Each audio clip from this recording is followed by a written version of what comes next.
Happy birthday to you. Happy birthday to you. Happy birthday, dear Benji. Happy birthday to you. Well, he's a jolly good fellow. Appreciate that, lads. That's really 50 today, mate. Well done. Yeah. Oh, that's lovely. Thank you. I've got to make a wish, haven't I? Just for a good quiz. Please don't wish for a new quiz. That's out of order. I've got one left, and I'm going to save it for be a good quiz. Please. Thank you. Cheers, guys. Thank you.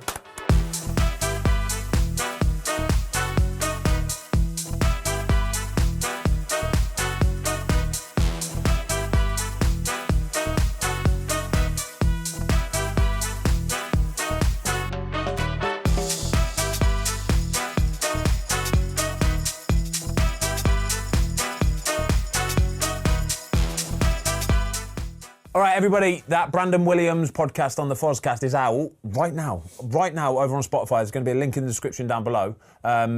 Football's fantastic. It is. It's absolutely brilliant. It's all shiny. It's all great. It's all smiles. But give it a watch because it really, really highlights the other side of football. It's not always plain sailing, is it? It was an incredible episode. Oh, mate, it was pretty thought-provoking, Wasn't it? Like, he's a young lad.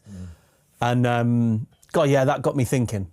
You'll have to watch that one, Watto. Yeah, well, Ben's just showed me the trailer that Lukey's done for it, which is amazing. And actually, you want to listen to that story. Yeah. You know, it makes you feel it because we've been involved and fortunate enough to be involved in football. Yeah. Everybody only sees the shiny, rosy bits all the time. And you actually forget there's some individuals behind it who are not always in the best place to go and play football and express themselves and obviously get into it. It's incredible. We want to see Brandon back playing football. I think from next season there's going to be a lot of teams sniffing around him. He looks like he's got that buzz back again, that hunger. He's training, he's working really hard. Good player, He's aggressive. Rat. At it. He's a rat. Yeah. Everybody needs a rat. Every team needs a rat, Watto. Right, should we talk about a little bit of Premier League football? Because finally it's back. The international break was here. The FA Cup weekend was here. I think it feels like it's been about 2 months since Premier League football's been here. So it's been a good couple of days, isn't it? If we didn't know that the league winners and the relegation was already sorted, we probably do now, even though Ipswich went and won. But, no, what are we going to start with? Should we start with... Merseyside derby. I think we have to start with Merseyside derby. And that challenge, Ben. We have to start with that challenge, don't we? We're talking about the James Tarkowski challenge on Alexis McAllister. Right, I want your take on it first and foremost. Very simple. In years gone by, probably early 2000s, 90s, 80s, it's an absolute belter of a tackle. It is. It's a belter of a tackle. It's the sort of tackle as a goalie I'd have watched and gone, get in there, Tarks, you little beauty. I think Pickford still did that. Yeah, I would have done as well. It's a belter of a tackle. He knows exactly what he's doing. He's going to win the ball, but he knows that he can win the ball quite comfortably and then also follow through and take somebody out. I said to Watto this morning when he came in, I said, from my perspective, when you look at it and you think he scored the equaliser at Goodison, last ever game, and he's an English lad, and these games need that fire and that. And I think it was one of those where he's got the ball and he's thought, I'm going to get everyone going here, put in an absolute huge challenge, and there's a little bit to be had left on top. Exactly that. The only problem with that is that we're in 2025. And the referee was 7 yards away. And you can't do that kind of stuff. No. It is a miracle. Well, you can. Yeah, well, I was watching the game, obviously, live with Ethan, and he just looked at me, and I looked at him. And, I mean, really... That's a red card, that is. He's thinking if that happens to him on a Saturday or Sunday, he's finished. Yeah. And I think that was the most surprising thing for me.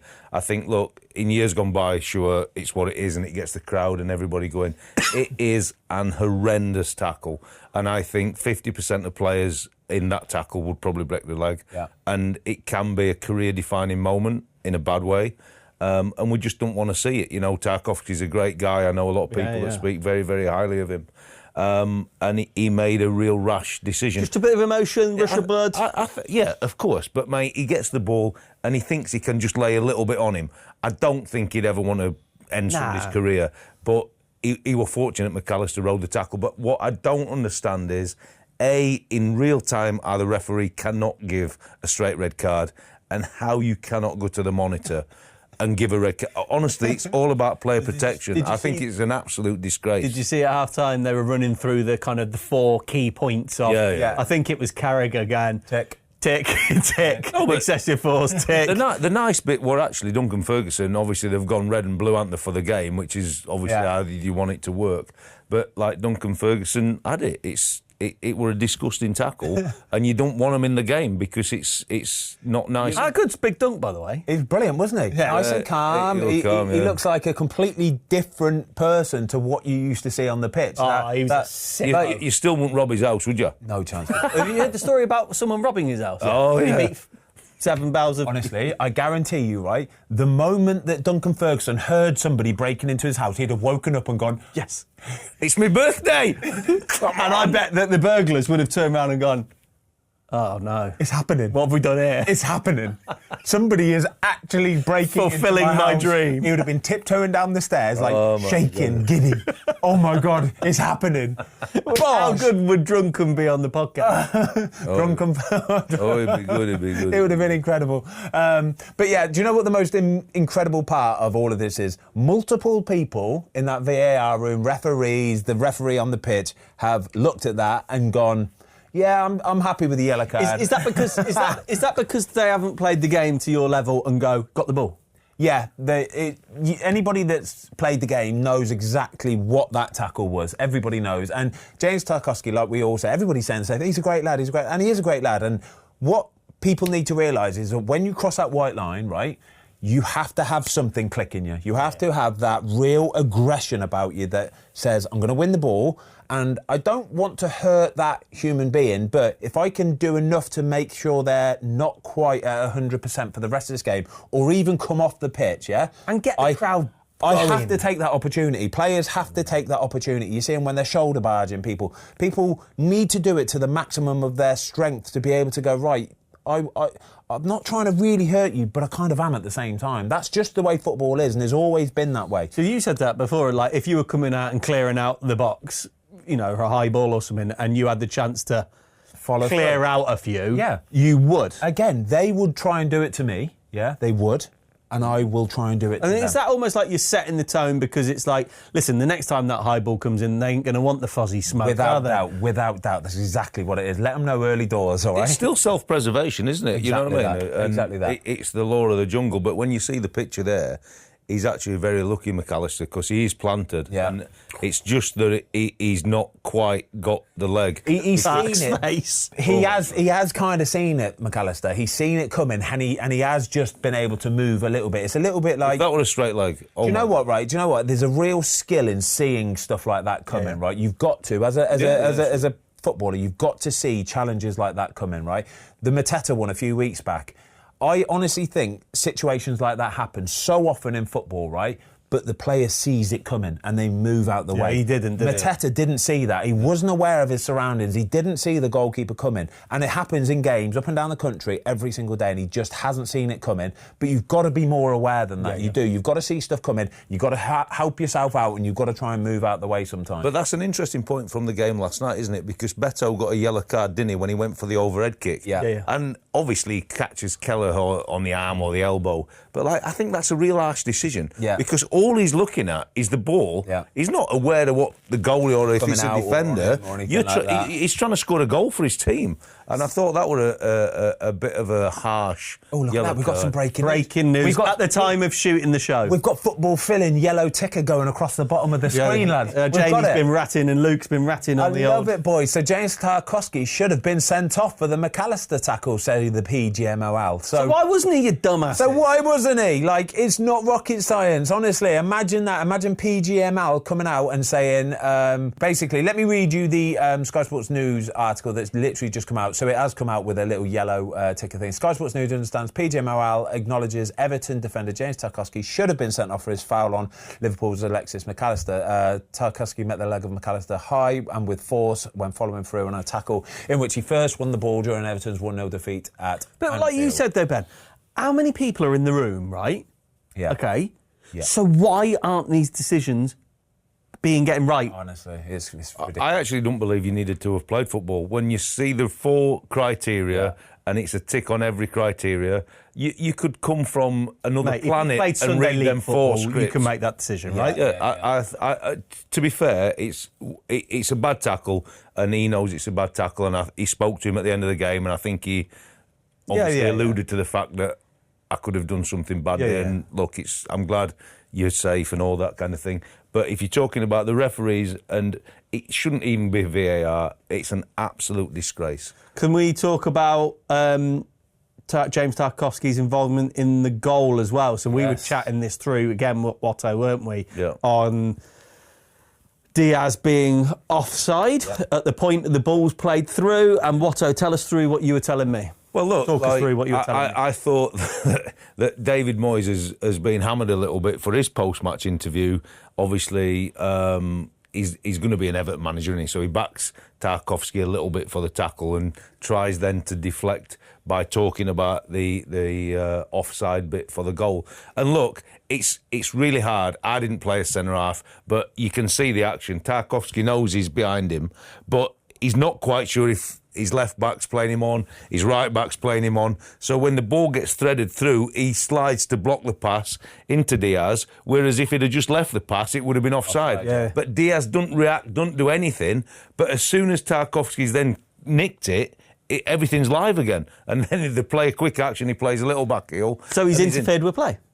But not... It's not directly, but James Tarkowski's actions... James Tarkowski's actions is 100% because he knows he's in that position. And he doesn't know he's offside. But then you walk or you go through the rules again, like we went through the 4 transcripts for what should be a red card, and the 4 transcripts tell you he's not offside. But is this I think it's a rule that's the arse there, because ultimately... Tarkowski's first action is because he's trying to stop somebody getting through in on goal. And actually, in the old rules, a linesman had put the flag up for that. The assistant's flag would have gone straight. You know what I think the problem we've got now with VAR and going back over stuff is that by the letter of law it might have or might not have been offside. Well, you have to go by the letter of the law. Yeah. But either way, I still think they will take a view of it of however they want to take a view of it. If they didn't give it as offside, they will back themselves and say it's not offside. Yeah. But if they'd have given it as offside, they'd have gone, yes, because he's in an offside position when the ball was played. The reason why James Tarkowski has to go for the ball is because there's somebody behind him, right? And he's in an offside position. So that's the reason why he makes that challenge. I don't like any of it. That's what I mean. I don't like any of it because they can use it however they want to use it. There shouldn't be a grey area there. But then let's talk about the rest of the action. We spoke about it before we started. Obviously, all the talk about the game is Tarkowski's tackle, Tarkowski interception that leads to the goal.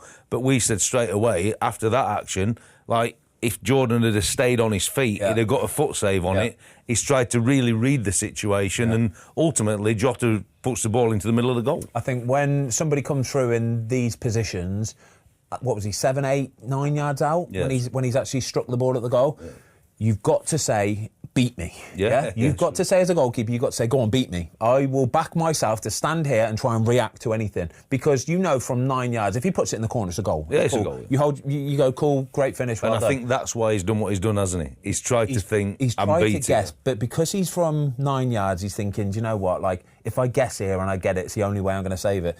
He didn't kick it so cleanly, did he, Jota? No. He's kind of P-rolled it just in the corner. And if Jordan Henderson would have just stood there, he'd have been able to kick out a leg, flick it away, it's a save. And I think sometimes goalies just need to be a little bit more composed, a bit calmer and go, right, go on, I'm going to back myself, beat me. Go on, beat me. I'm not going to just beat myself here. I'm not going to let you just put it in the back of the net. If you're going to score, you're going to have to put it past me. And he didn't. He just sort of dived. He just dived out the way, basically. And it don't look great, does it? Really? No, he'll be... Well, as soon as it went in, he'd have been disappointed because it would have been such a comfortable... Well, I think he knew... I think he was disappointed because as soon as the ball went in, he straight away was up and he was pointing over somewhere else. And it's like a deflection technique. It's like, this is not my fault. I promise you, it's you lot over there. But, yeah, that's the life of a goalkeeper, mate. And then title's done and dusted. Yeah, it is. And then, obviously, last week now, but Trent, we'll have just a little chat about Trent. So, he's obviously on his way to Madrid. Yeah, he is. Can't blame him, can you? No, you can't blame him. Liverpool fans, there's been stuff going on for the last couple of weeks, hasn't it, since that. See, the thing is, we still haven't heard any definite 100% concrete news from Trent either, yeah? Or from Real Madrid. You haven't heard anything, but we all know that in football there's no smoke without fire. So we would assume that what we've been hearing is probably what's going to happen. Yeah, I think the deal is done. The one thing for me is I hope he's not got a serious injury, because I'd like him to put the red of Liverpool on one more time to obviously enjoy winning the league and actually, you know, let the fans appreciate what he's actually done for that team and take the negativity away from it, because for Liverpool to win the league again is massive for them. They get level with Man United, and what he's done coming through the academy and all them things, see all the positives from it, and then if it is Madrid, do you know what? Right, this is we could probably do a whole episode on just Trent Alexander-Arnold and the mechanics of him moving to Real Madrid. Right, you see all the stuff that's been going on in the week from Liverpool fans, and they're obviously disappointed. They're obviously hurt, and they're taking their emotions out on Trent. They're doing posters. They're calling him a traitor, a Judas, future captain. You could have done this. You could have done this. You're leaving the best team in the world at this moment. But I think you've got to look at it from other perspectives, right? So those Liverpool fans, Liverpool is their life, yeah? They're invested, they're emotionally invested, they're monetarily invested in Liverpool FC. They spend their lives following them. They put everything into that football club. So if somebody does do something like Trent, they're going to feel hurt from it, right? And you understand it, don't you? You get it. I understand it completely, right? But look at it from Trent's perspective, right? He's going to go and join a football club that he knows every year, without doubt, will be in the top two in Spain. Without doubt will be... He's going to win Champions League. At least quarterfinals, semi-finals of Champions League every single year, right? Look at that Real Madrid team, who are probably the best team in the world right now, right? Yeah. They are. They've got a young team that you would like to think will flourish for the next 5-10 years, guaranteed, right? So he's going to be joining a club that will be winning stuff, 100% guaranteed. But then you've got to look at the financials involved in it as well, right? So, for example, Trent at the minute, 150 grand a week, you'd say? Yeah? 150 grand a week he's on. I reckon Liverpool would be willing to probably go to about 250 a week. Agreed? Probably. Probably, right? Yeah. If he joins Real Madrid, he's going on a free transfer. He'll be able to get a signing-on fee, which will be astronomical. Astronomical. You're talking in excess of £50 million probably, right? Because the minimum a team would have to pay for him with a year left on his contract would be 50 million quid. So he's well within his rights to ask for 50 million quid to join Real Madrid as a signing-on fee. Plus 250 grand a week. I think it's 220 has been muted, but that's still, fine. yeah. 220 a week in wages, right? That sort of money is phenomenal. And you're not doing it just for the money, but you're doing it for everything. Well, look at the other thing, Ben, is as well, is like you look at your career, my career, the lads, Watto, you. He's from Liverpool. He's come through the academy. And don't get me wrong, I've spent a lot of time in Liverpool. It's a great city. Great city. But if you're 26, 27 years old and you go, do you know what? I want to go and experience something new. Oh. I want to go and try a new culture. Yeah. I want to go somewhere where I'm wearing my flip-flops to train in and I've got the warmth on my back. And there is that career element of trying something new. If you ask Liverpool fans, they would say, I would never leave Liverpool to do this, what Trent's doing. You ask any footballer, anybody that's a footballer, right, that's currently playing, and they said, if this was you in this situation, what would you do? They would go and join Real Madrid. I promise you. I'll give you a 3-year secondment now, Luke. Go to Dubai. 3 years in Dubai. What are you saying? Fuck off. What are you about? He said it's a completely different scenario. Why have you bought Madrid? Why have you bought Dubai? Look, Madrid then. Wherever. Yeah, wherever. If you were Trent, right, and if this was you, you'd go to Madrid, wouldn't you? You'd go to Madrid. But it's the way that all his boxes, hasn't it? He's fulfilled all his Champions League dreams with his hometown club. Yeah. So now for him. And you have to be a little bit selfish at some point because he could have spent his whole career there and never experienced the culture, a different challenge. He's done everything. And how's he conducted himself over the years? How has he conducted himself? Impeccable. And I think, look, it's the emotion of it all for the Liverpool fans. And like you said, the club is everything to anybody who's a Liverpool fan in that city and beyond, obviously. But I think when it's all cooled down and they realise what the kid's given and delivered and all the things he's done for Liverpool, I want him to put the red shirt on again, enjoy winning the league and hopefully get a send-off. Can I just back Liverpool a little bit in this as well? Because a lot of Liverpool fans, a lot of football fans have said, how have you managed to let Trent Alexander-Arnold get down to the last few months? Surely at that 2-year mark you go, right, here's your new contract.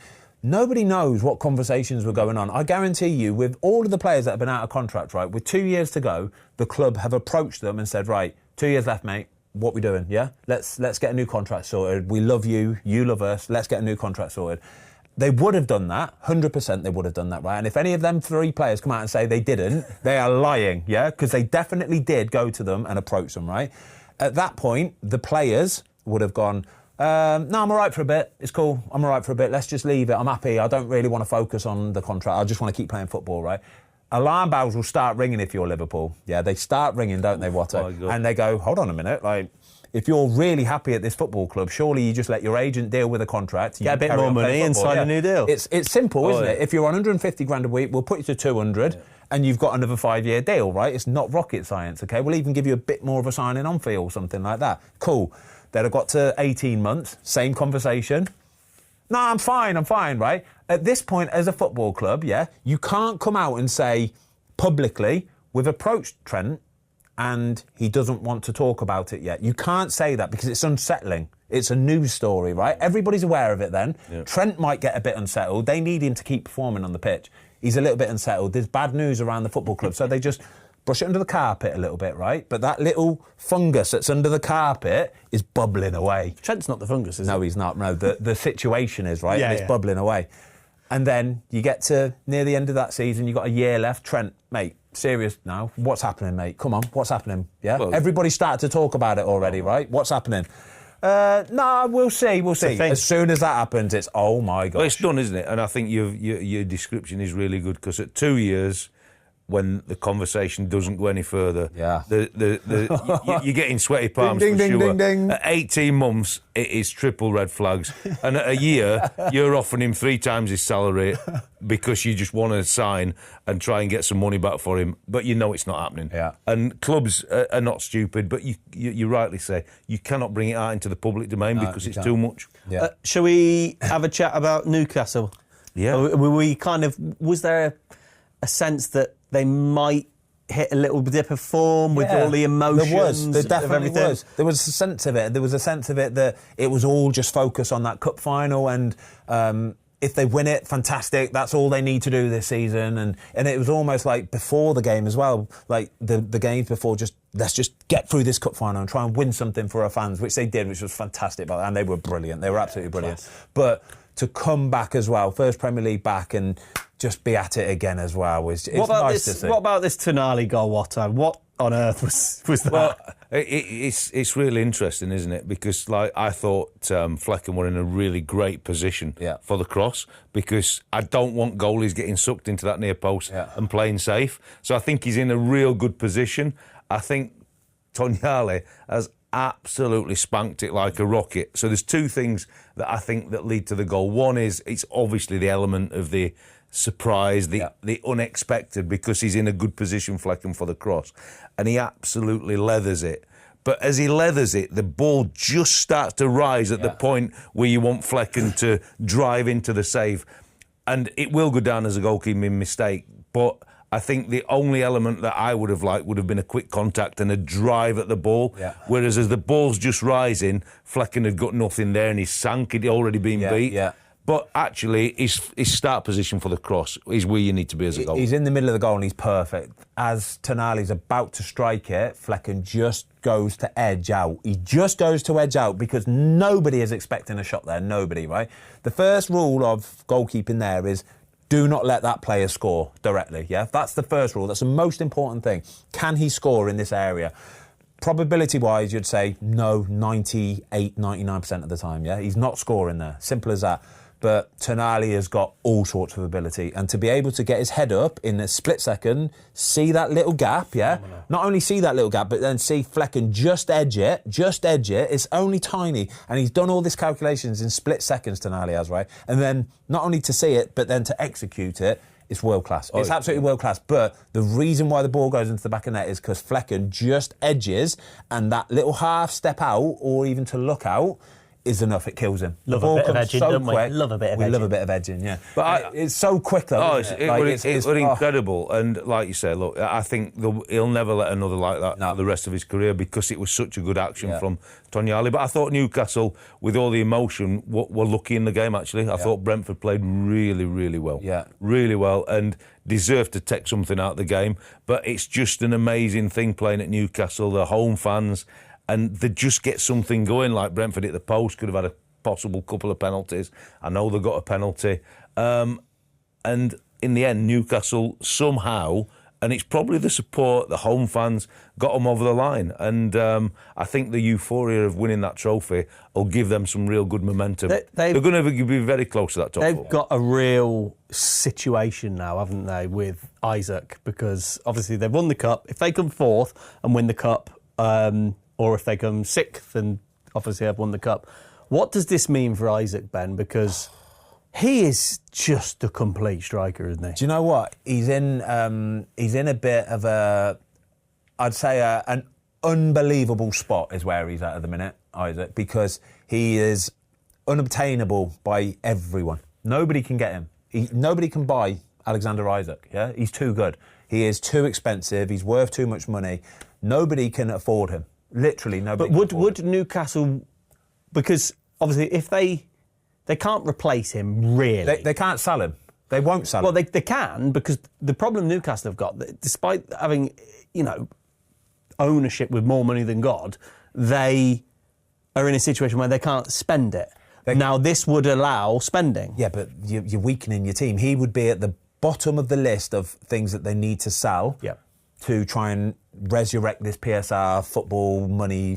He would be right at the bottom of the list. He would be like no chance. They'd have to invest every penny of it, wouldn't they? Leave that bit alone. I think him and his agent would just be laughing because exactly the point you get to, ultimately Newcastle are going to try and keep their asset, but that's just rubbing his hands for Isak because they're going to have to offer him a new deal. Because an astronomical new deal as well. They're going to have to. And they'll have to pay it. But will they have to pay it?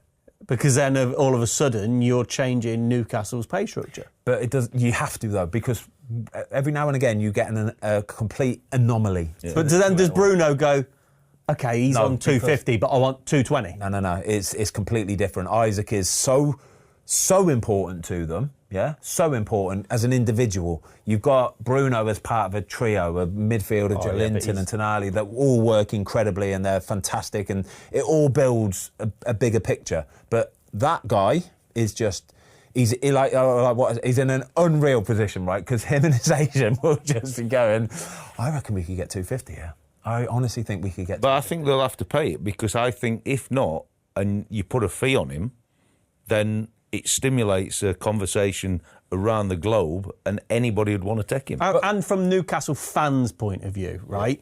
Mate, Newcastle fans will be going, what are we doing He's here? like a Geordie. He's like an honorary Geordie, yeah? He fits Newcastle. He suits Newcastle down to the ground. Like, you see him in the celebrations after the cup final. You see him, like, when he scores goals. You see how much he's embraced Newcastle and how much Newcastle has embraced him. It's but if he signed for another team, like, what wages would Real Madrid pay Isak? What wages would Man City or...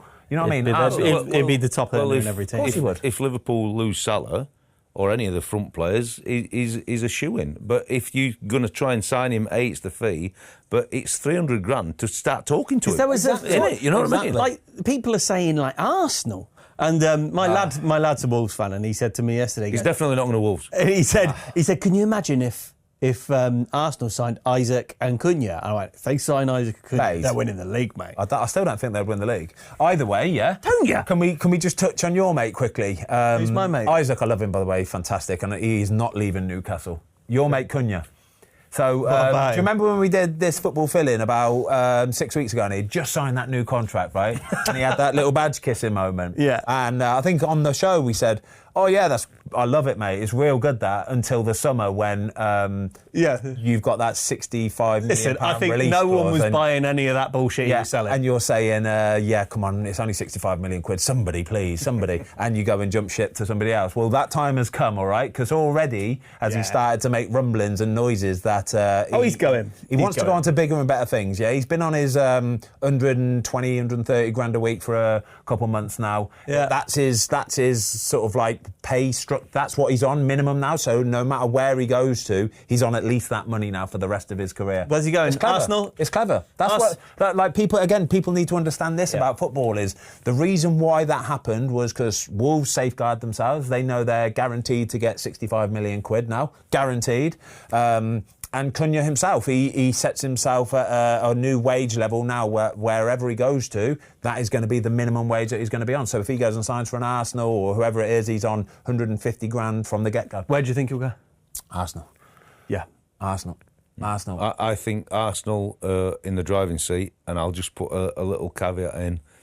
Liverpool, I think, may have it wouldn't surprise one little bit. Little nibble for him. I think they lose what. Do you know what I think? He would be good for Liverpool and Arsenal, and I think they'd be good for him too, because he has had a few, bad moments at Wolves this season where he's lost his ish a little bit, and I think Arsenal don't really tolerate that. Liverpool don't really tolerate that, and I think it will calm him down. Well, this is my only question mark. Is I don't know the bloke, but there have been a few rumblings this season, and you look at Arteta and the way that Aubameyang was, he's gone. Yeah. And you do think, would they take a pass on him?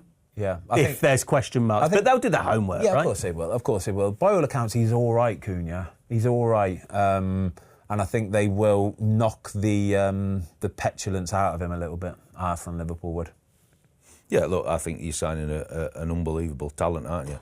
It's also going into the dressing rooms there, and the culture there will be slightly different. That's not been a negative to Wolves. Obviously, he's a real big fish in a smaller pond there. I think the culture at the other two clubs we're describing and the environment around it, in terms of, obviously, Wolves have had managerial changes. I think Arsenal, and although Slot's new in, I think it's a more stable environment, and I think all that will calm him down a little bit. Should we talk about the English boys that are back on the score sheets? Yeah, Jackie Grealish and scoring, back playing. Marcus. Marcus Rashford looks happy. Playing, he looks strong. He looks quick. He's scoring goals. He's got a lovely little partnership with some of them players at Villa, Asensio. It's nice to see, mate. It really is. It's all just bad news for Man United, isn't it? It really is, because all of their ex-players are just going out and having a nice time and enjoying their football, and they've got a smile on their face. Elanga scoring from 80 yards. Running 80 yards in 9 seconds and just boshing it in the corner. And but not good enough for them. They're not good enough for that Man United team, apparently. And is he earning his move now? Is it a guarantee he's leaving the club? He's playing for his move, though. He is 100% playing for his move. I don't see a way back from him at Man United. I really don't. I just think that I wouldn't necessarily say it's from Man United's side. I think Rashford's done with Man United now. I think sometimes it just comes to an end. Yeah, I do. I think he would feel like the way he's been treated isn't good enough, whether it's deserved or not. But I think you see that he's at a club now that they're enjoying him and he's enjoying them. I'm not sure that even, what was it, be 40 mil, was it? Is that the buy? Something like that. Yeah.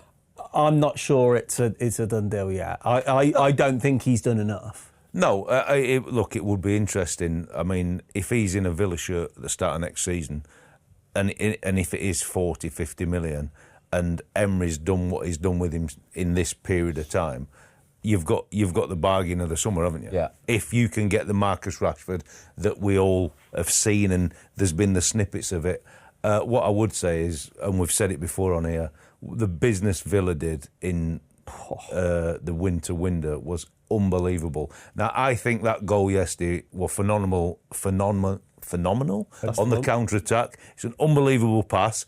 We know his pace from his own half, but I'm not quite sure he meant to finish, because it's one of them where he bounces it. And I think the goalie's going to touch early, and he could have had it, but it's not the finish. I'm not having it. It wasn't Prime Ozil, was it? I was saying to Tom before the show, the best guy I've ever seen with that is Prowsey when they're doing the boxes. Yeah. And it's the only time you really see it, when they've got no out and they somehow can stab the ball and it bounces over. But he didn't mean to do that on that finish. I'm not having it. If he meant it, it's the best finish of the season. But he didn't mean it. Do you know what problem Villa have got with these two, with Rashford and Asensio, is that when you do get a player on loan, right, that has a point to prove, a player with a point to prove is, honestly, they can be 10 out of 10s. They can be absolute 10 out of 10s. A player with a 5-year contract on 200 grand a week hasn't got a point to prove. And that is always a worry for me. I've seen players that, once they sign that new contract, they have the cigar on, handbrake comes up, and they haven't got to try a leg. I think Villa are probably paying more still for Coutinho than what they are for these lads. That's what I mean. Well, look at Asensio. Asensio has scored 8 in 10. There's a reason, right? In all comps. There's a reason why he is out on loan from his parent club, yeah? There's a reason why PSG have said, you're not good enough for us. You don't fit in for us. Because in the Premier League, he's ripping it up, yeah? He's fantastic. He's in team of the week most weeks, right? There's a reason why PSG aren't having him, right? And the only reason I can think is, from my experiences of seeing these sort of players, is that once they get that big deal, that 4 or 5 yearer on crazy money, it's comfortable for them. They lose that hunger, that fight. And only when they have to go out on loan and play for their new contract, play for their next move, is when you really see their abilities. Villa, what can Villa do in that situation, though? Because Villa can only go by what's in front of them. True, if he's scored 8 in 10, and let's say, for argument's sake, he's great around the place, they're going to be wanting to buy him. But I was reading up on it this morning. My understanding is that there's no option to buy because Villa didn't want to pay a loan fee. So they took him, covered 100% of the wages, but there's no option to buy. I think so. But what would his value be at the end of this? It's heavy. Well, it's going to be heavy. It's going to be heavy. All I would say is I would think all these lads who they've had on loan, Rashford and Asensio, what we're talking about now, anybody who's ever worked with Emery, apart from his time at Arsenal when the timing weren't great following Wenger, these lads love this guy. The detail, the way he goes about his business, the environment he's created, and he's obviously running the show top to bottom at Villa now. And I think all them things will fall in favour of these guys in terms, I think they'll want to be part of that. And I think he's the one that's driving it forward. They have got the money, Villa. They've got the money to be able to take these guys on. And I think if you're a Villa fan now, it's a real exciting time. It's a really good point. It is a really good point because I think Emery has shown in his last 2 seasons. First of all, right, to finish in the Champions League places last season is some sort of achievement, right? It's phenomenal. Right? But then to back it up, right, with FA Cup semi-finalists, right, Champions League quarter-finalists. Have they got It's phenomenal. PSG in the quarterfinals? It's phenomenal, right? Honestly. Hey, and he can play against them. No clause. How mad is it? No. Yeah. How mad is that? Mate, honestly. Premier League, it doesn't work in the Premier League, but in the Champions League, you're allowed to. He can play. I think Villa are going to beat him. And do you know what? It's like the football gods, in it. There's nothing that can happen, and you can see he's going to score a goal, can't you? Did you watch PSG against Liverpool, by the way? Yeah, mate, they are phenomenal. Yeah, I know, but honestly, phenomenal. Yeah, but Emery's going to come out with some. We talk about Real Madrid. Tactics. We say Real Madrid are probably the best team in the world at the minute. PSG are not far behind. I promise you, they're phenomenal. Do you want to bet? Hey, they only beat Dunkirk. 10-1, Villa go through. Yeah. 10-1. Yeah, over the 2 legs, I guarantee you PSG go through. 10-1. Tenner, 100 quid. Tenner, 100 quid. Yeah. Hey, they only beat Dunkirk in the French Cup 4-2. Easy money, mate. 10-1. 10-1's a big price, though. Villa are brilliant. PSG are next level, mate. Honestly, they're phenomenal. It's weird, though. It's super weird that a player from the parent club can play against them from the loan team. And actually, if there's been a little bit of animosity as to why he weren't in at PSG, and that, you know what I mean? He'll be point to prove. Imagine if he scores the winner. I told you, point to prove. He's got a point to prove. A player with a point but he'll be racking it up for them Villa lads, What happens if he scores the winner? Oh, well, he'll enjoy it, won't he? Can you imagine? He ain't going back though, is he? Oh. He's not going back if he scores the winner, mate. No, for sure. Do you remember that? There was like a player that was playing for a national team. He scored against another national team, but that's the country that he played in, and they sacked him. This happened last year. We'll find it, all right? We'll find it. I promise you, right? No he scored way. for his country against the country that he actually played his football in, and the week later... Got to be Colombia or somewhere, isn't it? Something like that, I swear. The week later, after international duty, they sacked him. They were like, nah, mate, you can't do that against this country. Jesus. I swear down. Brilliant. Either way.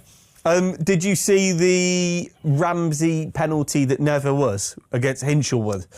Again, VAR there. Ramsey's tied him up in knots. Mate. Hinchelwood's on a yellow. Watching it in real time, I could not understand how the ref just didn't give a penalty anyway. It's a simple penalty. It's very, very straightforward. It was just a penalty, wasn't it? It's very straightforward. And then, again, you've got all this fluff around it. And I honestly, I'm lost with it. Why wasn't it given? I don't know. But this is why when I say about VAR, the bit that I don't like is it's supposed to be black and white, but it's not. It's never black and white now. There always has to be. They will justify it however they want. But that is black and white. It is black and white, exactly. But they'll justify it somehow to make it suit their whatever they want it to. No, their attention's on the the other game, isn't it? So that one's gone under the radar. Yeah, that's what I mean. But that's a stone wall because it's not because it's not like a big game that really has too much bearings on stuff. It's kind of just swept under the rug and not really spoken about. And yeah, no Champions League qualification, mate. Yeah, I know it's quite a big deal. It's big money for them teams. It's a big deal for these teams. Yeah. And then on the other hand, and it is handball when Matoma goes through and it just brushes it. Yeah. But like but they're easy VAR decisions. A for the ref and B for VAR easy. I'd love to know from the Villa fans and the Brighton fans last night. How did you enjoy the game? Because there were that many stop and starts, and some of these decisions were. I was listening on the radio. I was driving at the time, and they were talking about how many VAR decisions there were and how long they were taking and how much it disjoints the game. Because Brighton were really unlucky at some point, and then you turn on later on, it's 3-0 to Villa. Wednesday night, people have got to go home. You see, it's 3-0 to Villa. I'm thinking it didn't sound like it was a 3-0 game, and I'm sure that these VAR decisions are taking the wind out of teams' momentum. And well, I'll be honest, for that Liverpool derby, like the offside goal for Beto, how does it take that long? I know. Yeah. It should just be like that. Well, you glance at it without lines and you can see it. It changes momentum so quickly. Yeah. Like, and that's just in the game. And then think about the spectacle of it from the fans, like from how they're looking at game. They're having to sit there, wait for 2-3 minutes in the dark, not knowing what's going on, why they're checking something, how close it is to something. But that's why it'd be great if they were mic'd up, wouldn't it? Because for the conversation not to give Tarkowski a red card, that would be, if we could have that on it. But that's what you want to listen to, isn't it?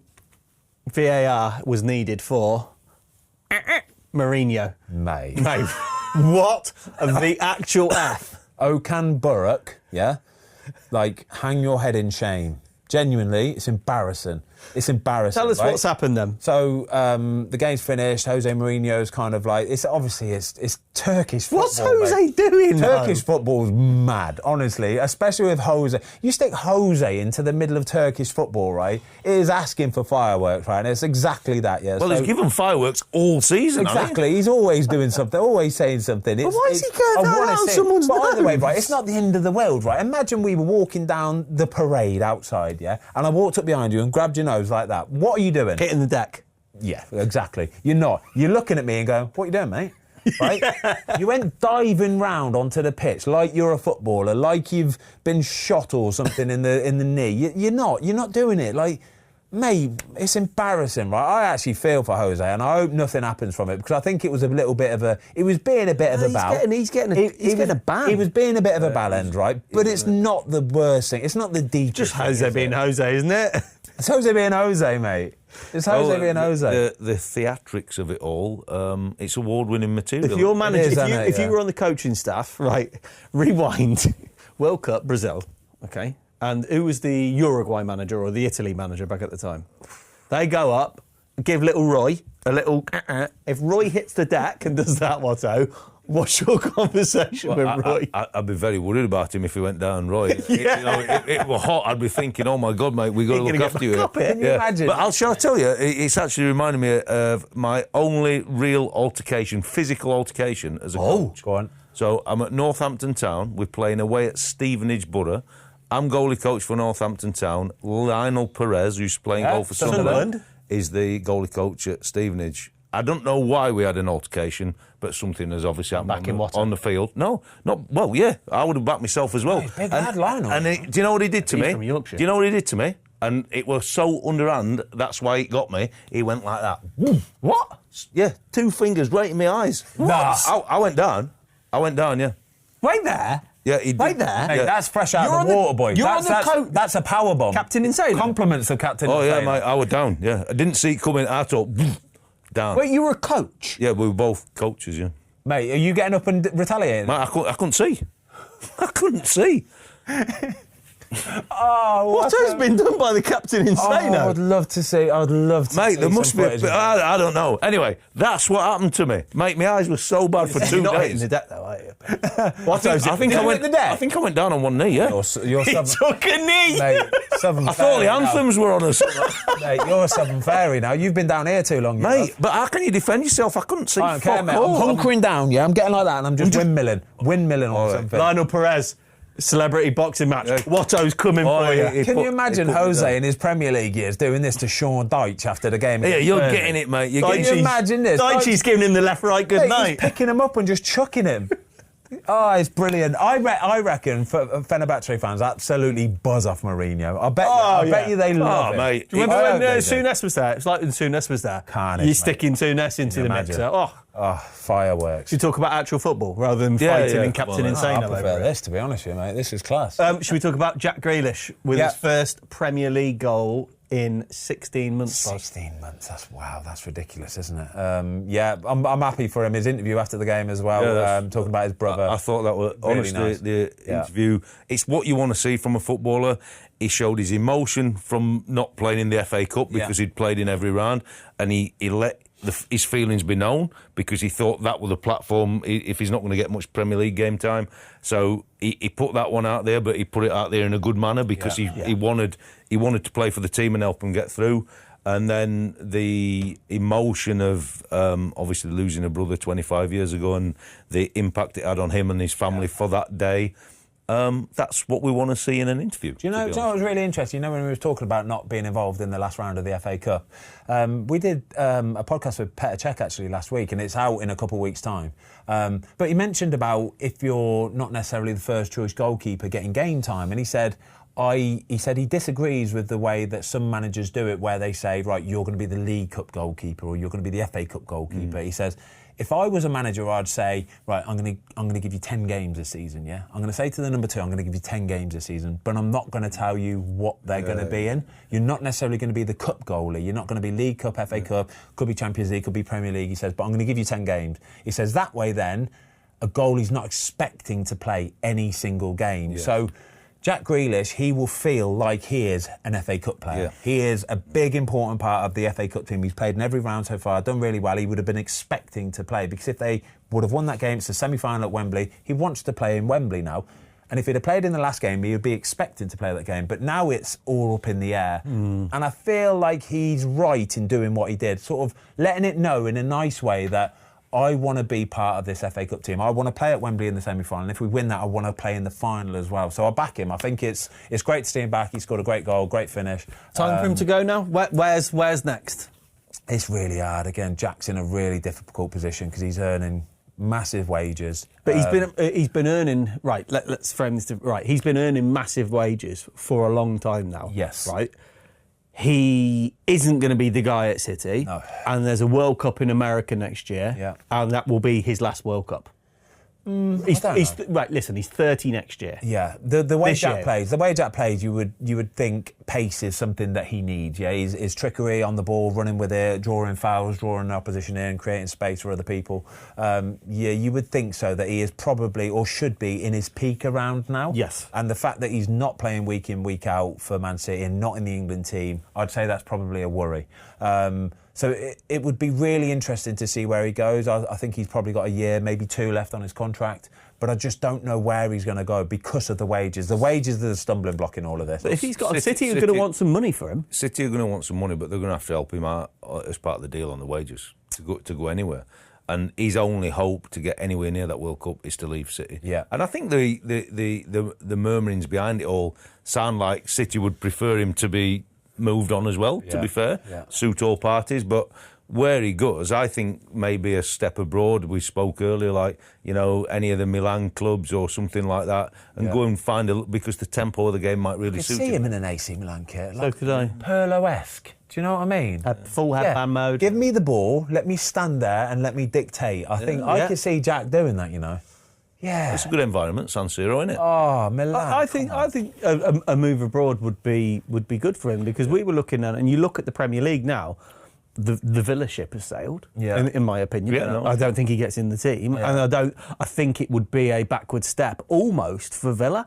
In a kind of way. Listen, they say don't go back, don't they? Sometimes? Yeah, I know, yeah. This is all kind of like, you know, we don't know anything really, do we? We don't know. It's all conjecture. We don't know nothing. Like, Jack could be super happy being a player that plays once every 3 or 4 weeks. Or he could be super happy. Yeah, you don't know though. You really don't know. He could be happy doing what he does and not really looking for a move. And fair play to him. You know, everybody's completely different. I think the Brandon Williams podcast showed that for us. No, you never really know, do you? No. You never really know. But it's nice to see. Anyway, it was nice to see him playing in the Premier League. Nice to see him scoring a goal, and the interview was fantastic. They've obviously rolled over Leicester pretty easily, as you'd expect. But does it feel like City's next gen are kind of stepping up now? Savinho, Doku, Marmoush. It feels like that transition starting to come to fruition. They're going to have to. I think it's still going to be super important that they get Champions League football this season. Really important. And it's tight. Mate, you look at the league, honestly, it's brutal at the minute. You've got Newcastle and Chelsea just behind them, 1 point and 2 points behind them, but they've both got a game in hand. So if they both win that game in hand, they leapfrog Man City. Man City could find themselves in 6th position in a couple of weeks' time. Even if they win all their games, they can still find every one of those teams position. Is praying that an English team wins the Champions League. Forest look like they've probably done enough now. I think they have. Forest look like they've probably done Unless enough. the wheels fall off spectacularly. But I wouldn't have thought. But why would they? I wouldn't have. They're not going to do it. I don't think they can at Forest. I just don't think they're that team that the wheels can fall off because they worked so hard. They worked too hard for the wheels to fall off. It really does. But for Man City, they need Champions League football. But Chelsea and Newcastle, Villa are like, it's so tight. It really is so tight. And you know for a fact that even down to Villa, even down to Brighton probably, they've still got aspirations of getting that Champions League football. So that at least keeps us really entertained until the end of the season. Yeah, I mean, who's gonna nick it? Because like Villa could end up having their best season in history. Well, not their best season in history, but they could end up having an incredible season, or end up cupless and outside the Champions League. I think either way for Villa, this has been an unreal season. For the fans, yes. FA Cup semi-final and Champions League quarter-final is... It's big. Yeah, that's what would your old club, Man United, do for anything like that success? Mate, so Man United, as it stands, 13th in the Premier League they are. 13th, mate. And then you've got Tottenham. Honestly, we're in 2025 and Tottenham are 14th and Man United are 13th and we've got, 8 games left of the season. Football's mad, isn't it? Football is absolutely mad. Should we talk about United, old players? I mean, if you're in... I've got it on here, United fans must be watching that and weeping. Elanga going the whole length of the pitch. Yeah. What do you make of that, Ben? Oh, this is Man United all over, isn't it? It just screams of a shambles. It really, really does. It screams of a shambles. And I love Anthony Elanga. I love watching him play now. He looks so energetic. He's honestly, it's great to see a player find a team that suits him and a team that suits the player. And they work so well. They work so hard. They didn't deserve to win the game. They didn't deserve to draw the game, to be perfectly honest. Man United were the better team. They had chances. They were in crossbars. They were just narrowly missing. Goalies making saves. But it is what it is. I don't care. When you're playing against Nottingham Forest, you have to score first against Forest, right? If you don't score first against Notts Forest, you are struggling. I promise you're struggling because they're so hard to break down. And if they do nick a goal, because they're very good on the counter-attack, very good from set pieces, if they do score that goal first, it's going to be a tough match for you. And United couldn't find the breakthrough. And fair play to the Notts Forest as well, because they're fantastic at holding the lead. When you look at their squad, and they have got some serious talent in there. And you've got Morgan Gibbs-White, Elanga, Hudson-Odoi, Chris Wood doing what he's doing. Elliot Anderson is absolute player. And then at the back, all of them are players that have found a club that suits them. Yeah, but they've also got real... It's not like a team of grafters that have all been put together. No, there is serious quality in there. So if they were to add 1 or 2 next season, is it conceivable they could have a similar finish?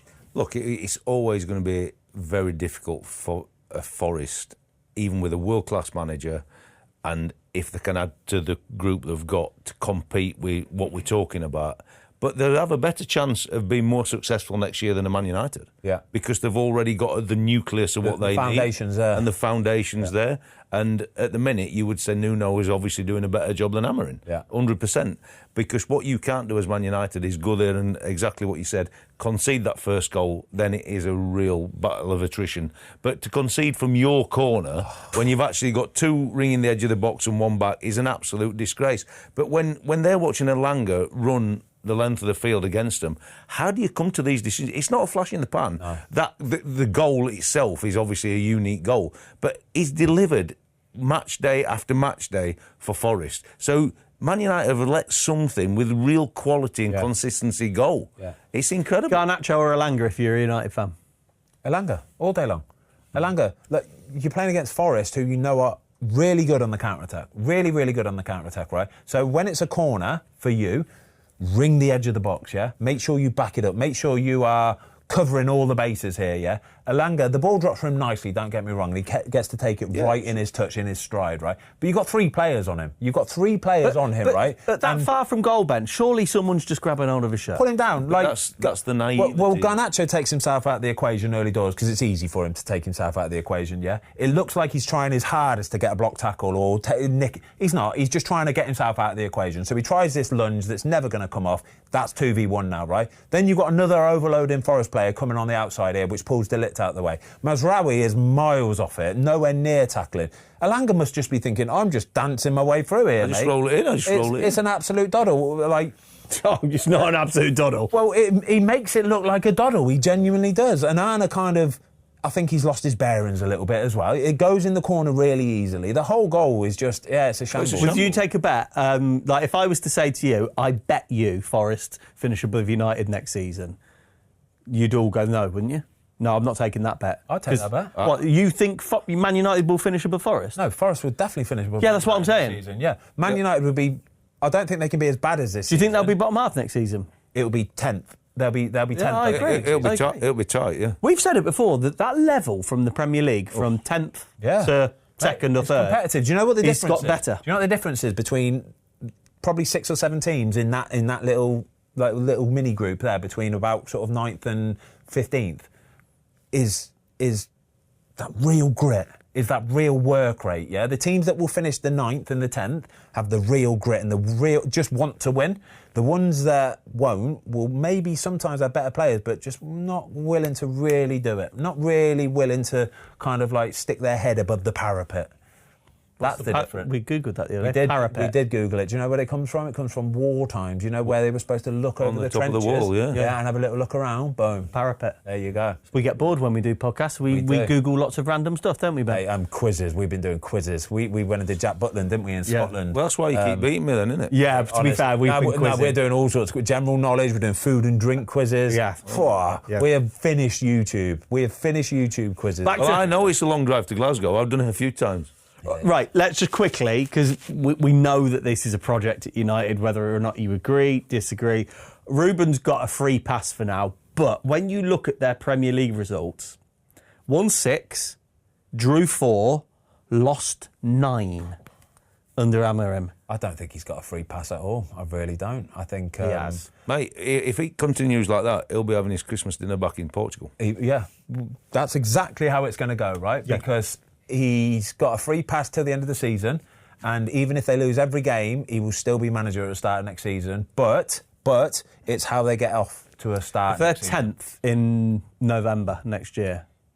If they get off to a bad start, they will finish bottom half of the table because that rot will set in and it will have carried on and lingered on from the end of this season. It's very hard to get rid of it. Seriously, that rot that sets in at the end of the season when players take their foot off the gas and they've got nothing to play for can linger all the way through to the start of next season. He's going to be grafting all summer with the recruitment department at Man United. Right. Oh, it's going to be carnage in the summer. And they'll be grafting with the legal department saying which one of these can we get out the contract honestly, with? Mate. And which ones can we get rid of? None of them can they get out the contracts with. None of them. The ins and outs this summer at Man United are going to be phenomenal. There's going to be some conversations had that are going to be very, very hard hitting at home with some of these players because everybody needs to raise their standards. The bar needs to be a lot higher. Players are going to have to come, players are going to have to go, and the money.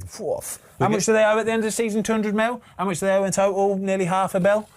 Like, I think it's going to get worse at United before it gets better. I think you could be right, yeah. We're going to do, as the end of the season comes closer, we're going to do a team of the season, as we always do. But right now, when we're looking at, like, manager of the year... Simple, it's done. Don't even carry on the conversation. What, Nuno? Nuno. It's got to be Nuno. So if they finish third, you're saying Nuno? Nuno. 100%. What if... Champions League. As long as they finish Champions League, it's Nuno. It has to be What Nuno. if Villa finish fourth and win the FA Cup? It's still Nuno. Because... What? Villa finished fourth last season. They the improvement has been just winning a cup. So should it be most improved player type scenario? Yes, exactly that. Liverpool went from finishing third last season, to winning the league this season. So Arne Slot, I understand, would be in for a shout. First Premier League season. I completely agree, He will be a very close second. He will run Nuno all the way to the edge. But the improvement from when Nuno took over last season, a relegation-threatened team, to third in the Premier League it's impossible. Okay, then. You could. I promise you, right? Listen to this. This is how impressive it is, right? If you had a blank page and went, right, there's £1 billion. Take this relegation-threatened team and put them into the Champions League places next season. £1 billion. I still don't think you'd be able to do it because Chelsea have tried it and they can't do it. It's a good point. You've obviously been practicing that one, haven't you? No, I haven't. It just came to me. It just came to It's me. his birthday. You know what? He's 42 now, so it's wisdom. No way is he 42. Wisdom. Oh, wisdom. I thought he was 32. That's why I've got like an old sage, I am. Like an old sage. So that's why I think Nuno deserves it, because the improvement is so vast, it is phenomenal. So teams have tried to do it by spending extortionate amounts of money and have got nowhere near what Nuno What if Villa get to the semi-final, win the FA Cup and finish fourth? It's a fantastic season for them, and it's unbelievable progress, and it is one of the best seasons. Well, it's definitely the best Premier League season in their history, but still, the most improvedness from Forest is... What happens if Villa win the Champions League, win the FA Cup and finish fourth? They would have a shout of it. However, come on! However, the manager of the season is called the Premier League manager. Not been our thing. It's based on Premier League. Yeah, it is. Yeah. The cups even ours is. Don't come into equation on it.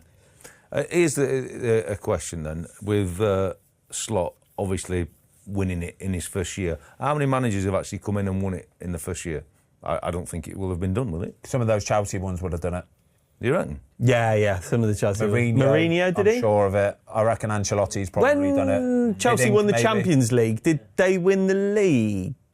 Yeah, possibly. Under Di Matteo? Chelsea, no, they didn't, did they? Do you know what Chelsea were back in the day? They were just winners. They were. They might go a season or two without, but then they'd win the Premier... Then they'd win the Champions League. Then they'd win the FA Cup. I think Mourinho did win it when he first come in. Yeah, but it's about winning, though. It's still about getting over that line. Look at Arsenal. They still just can't get over the line with stuff. There's such a skill in being able to get a team over the line and win those things. Look at Di Matteo winning the Champions League. And then getting sacked. But that's Chelsea all over. Yeah, they were ruthless. Chelsea in the final against Man City in the Champions League a few years back when when Guardiola tried to be clever and play, they got over the line. Chelsea, nobody expected it, but they got over the line. There's a massive skill in it. There is. It's good, lads. Right, what else have we got? I think that's it. I think we're on the quiz, lads. I think we are on the quiz. Come on. Well, talking about, Premier League's done and dusted, the quiz is done and dusted for the year. Can't be caught now, can I, Ben? Yeah, you can. Oh, Are you sure he's on 14? Oh, that's a big gap. Mind the gap. I think he's on 13. He's on 14. He is. I reckon what we got left. He's starting on Jamie, and he hasn't even sat down We've got yet. half a dozen left at least, haven't we? Sure. Yeah, we've got 8 left, haven't we? How have we got 34 points up there on the board, right? And we're only in game week 30. You've added 4 on to Tom. With his specials, England. Come on then, make sure it's a good one, Jay.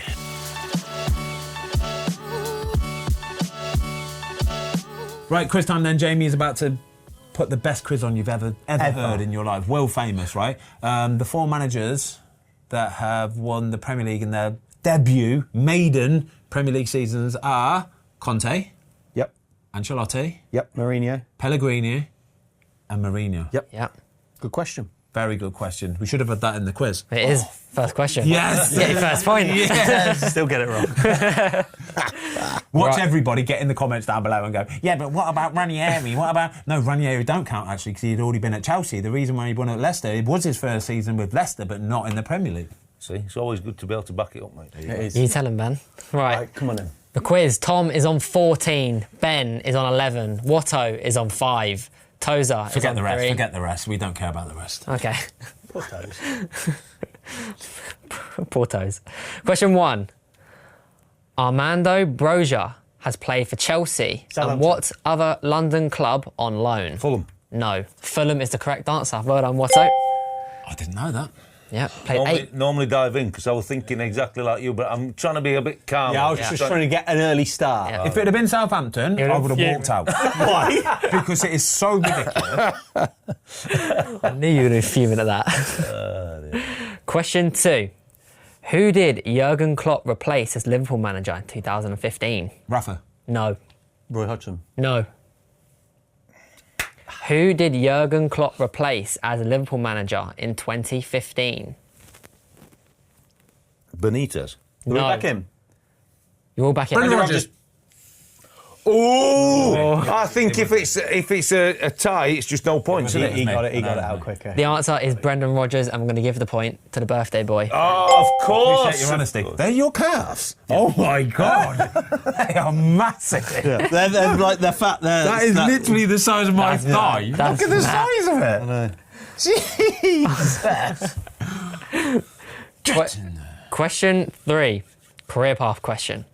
I have played for Sheffield United, Hull City, Wigan Athletic Loan, Leicester City, Manchester United. Johnny Evans. No. I have played for Sheffield United, Hull City, Wigan Athletic Loan, Leicester City, Manchester United. Wow. You get one more time, please. I have played for Sheffield United, You're Hull Maguire. City. you're giving them way too much here. Maguire. You've been played then and you know it. Harry Maguire. You knew you'd been played then as well. You just got lulled into that there. Harry That's Maguire? rubbish Yeah, from but the you. countdown wouldn't have started. So I It would wouldn't have start. just You've started read the it all countdown. out 4 times then, and 3. you didn't say a word about it. Harry Maguire? It is Harry Maguire. I thought we were doing things with cards. Like I know. touching the referee and No, all he this. knew. I know. That's why he Wait looked there. at me. Jay, don't and he stand for knew. this ball. He knew he had been Don't played. stand for Didn't he, this. Luke? Give him Thank you. He'd been I played. wasn't played because the countdown wouldn't have started. The countdown Give wouldn't him have a finished. card. I wouldn't have finished. Jay, you need to take control of this quiz. 'Cause No he is- birthday card. Give he him is a card. running Miss riot. Next question. No, He is running riot. I understand your concerns, but it's 1-1-1 and we're moving on. Need more from a referee. Certainly do. Question 4. Kevin De Bruyne is currently the joint all-time appearance maker in the Premier League for Belgian players with what other player? Romelu Lukaku. No. Kevin De Bruyne is currently the joint all-time appearance Marouane maker. Fellaini. No. In Premier League for Belgian players with what other player? The floor is yours, Watto. I'm going to go. Oh, no, it can't be him. It can't be. I've got 5. 3. 4. I'm going to say Alderweireld because he's the only one I'm thinking about. No, it's not him. No. You're all back in. Jan Vertonghen. Jan Vertonghen, no.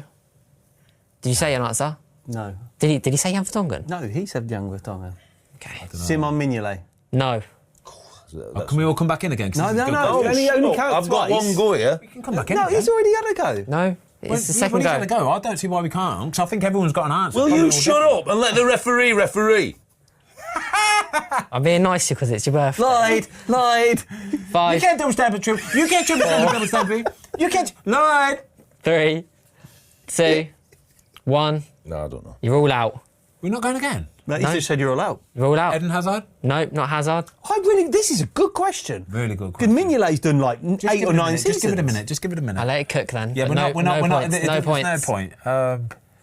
Belgium. You haven't even. You only said one of the top 3. Really? Yeah. Oh, Vinny Company. He's 3rd.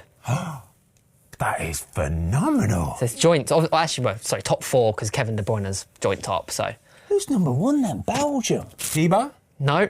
No. These are good names though. Yeah. Do you want the answer? Moussa Dembele. No. No, give us a minute. Give us a minute. Striker. What? Striker. Kevin Morales. No. The answer Go on. is Christian Benteke. Oh, my God. No chance. Yeah. I weren't even thinking of Kevin De Bruyne and Christian Villa, Benteke. Palace, Liverpool. Both on 280. Lukaku 278. Company 265. Sure. Yeah, I'm sure. The joint. Mignolet Yeah. played a lot of football in Well, this football, country. Yeah. Wow. Liverpool. Well done, Christian. Well done, Christian, Christian. yeah. There How we many goals go. did he score? Oh, I'm going to go for 87. I was going to say 87. I'll say 75. Let's have a look. You're getting it? Yeah. Benteke Premier League goals. Point for this as well. No. Premier League He has goals. got Premier League goals. 86 Premier League goals. Did you say 86? He said 87. Oh. And I was going to say 87. Wow. There we That go. must have been a quiz on one of us. That must have been one of your questions, Luke, wasn't it? No, it's James. Well done, Jimmy. Yeah, Thanks. good Thanks. Thanks. I'm Really good. trying to improve. Good, need to. Wow. Question 5. Who is the youngest player to make a Premier League appearance for Leeds? James Milner. James Milner is That the was correct identical. answer, That was and it identical. I was think it might be you. Tom. Oh. I think it might be you. It was Tom. I'll give you You that. see, the birthday softened you. Was haven't it? No. Luke went I'm a like good that. gauger of when it's there, and I'm very sure that was you then. Wow. 16 years and 310 days. It's nearly 17 then. So And he's been in the Premier League ever since. 21 seasons, yeah. What a boy, James Milner. Ever since in the period between 2010 and 2020, who were the top 3 Premier League appearance makers? Well, Milner's obviously one. Milner. Tarkowski, No. Pickford. No. You Me. and Milner Yeah. and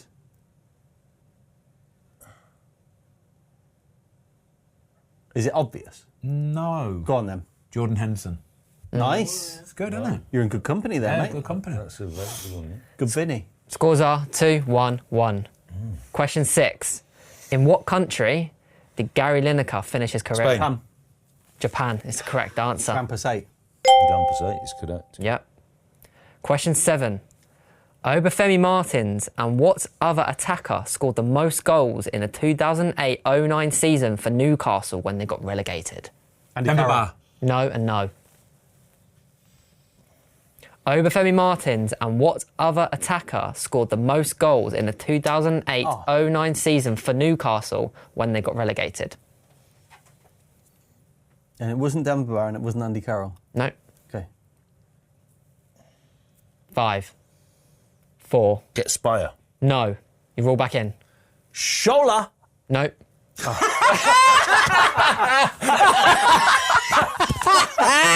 He should have just said yes. That's the best one yet! You don't know who I was going to say. Shola Mola Lutman.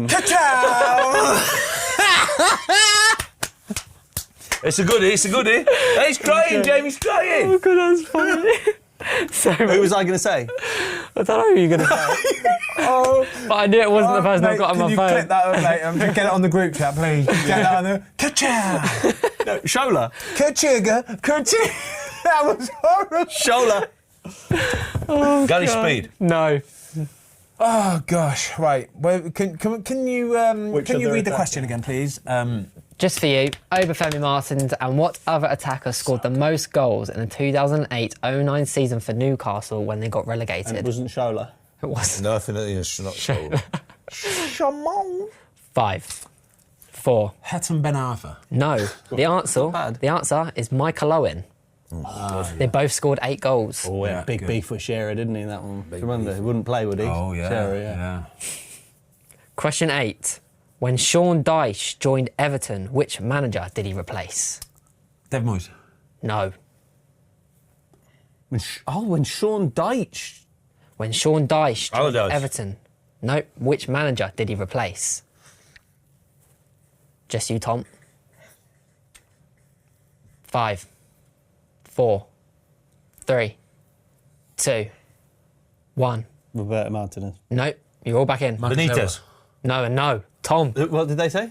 Can't say. Oh, good refereeing. Good refereeing. Absolute snake. Good refereeing. Absolute little snake.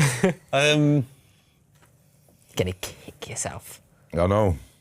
For sure. 5. Ancelotti. No. The answer, Coventry manager. Frankie Lampard. Super Frankie Lampard. Yeah. We're thinking Of course too he far did. back, I think. Of course he did. Okay. That's poor from us, that is. Yeah. So Watto and Ben, you guys need to get, one of you need to get these answers correct. Yes. What's the score? Otherwise, Tom 3-1-1. wins. 3-1-1. Question 9. Daniel Marlon scored his first Premier League goal for Aston Villa on Wednesday night. However, what Dutch club did he start his playing career at? Watch Dutch club. Yeah. Well, that Dutch in terms of... Feyenoord. No.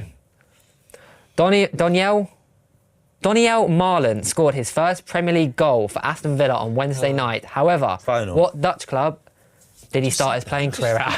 Oh, well, listen. Wasted it. If you'd have followed that with final, is what Ben just said, so I'm going to say. PSV. Correct. He's such a scumbag, isn't he? That'll be 15, Ben. Mind the gap. We do have 2 more questions, though. Come on, give it to him, Jamie. We're enjoying the quiz. You've still got a chance, man. We're enjoying the quiz. Question 10. Good guess that was. Alexander Isak has 51 Premier League goals, making him the leading scorer from Sweden in Premier League history. Which Swede is second Ibrahimovic. in that Ljungberg. list? No, Lundberg is the correct answer. Darn it, now I'll come into my own. And then, Freddie. this is the tiebreaker question. So it's closest to. Oh. How much did Real Madrid sign Bale for? 85 million. 76. It was 85 million. I'm going to say 81. The answer is 85.1 million. Ah, unlucky. Got him! Wrong. Oh, if you've only got 85 then, you've added the 1. That is so good. Genius! 84.1 million, yeah. And Spurs wasted the majority of that, didn't they? They did, didn't Didn't they yeah. buy Modric, though? No? They already had It was Lamella, Kapui. Kapui, Kabul? maybe? Van der Vaart, was that it? No. Schneider? Baller, by the way. Wow. Schneider was at Spurs? No. Wasn't he? No. Van der Vaart was. Would he not part of that deal? No. Actually, Schneider. He never played in the Prem, did he? No. Anyway, good quiz. Thank you. There we go. Well done, Tom. Another win, Puts you on Tom. 15. Yeah. Wow. I'm running away. Deserve it, mate. You're luckier than everyone else. Happy birthday. Cheers, Happy mate. birthday. Thank you, everybody. Happy birthday. Appreciate that, you lot. Appreciate that, you lot. See you next week. All the best. Thank you. Bye.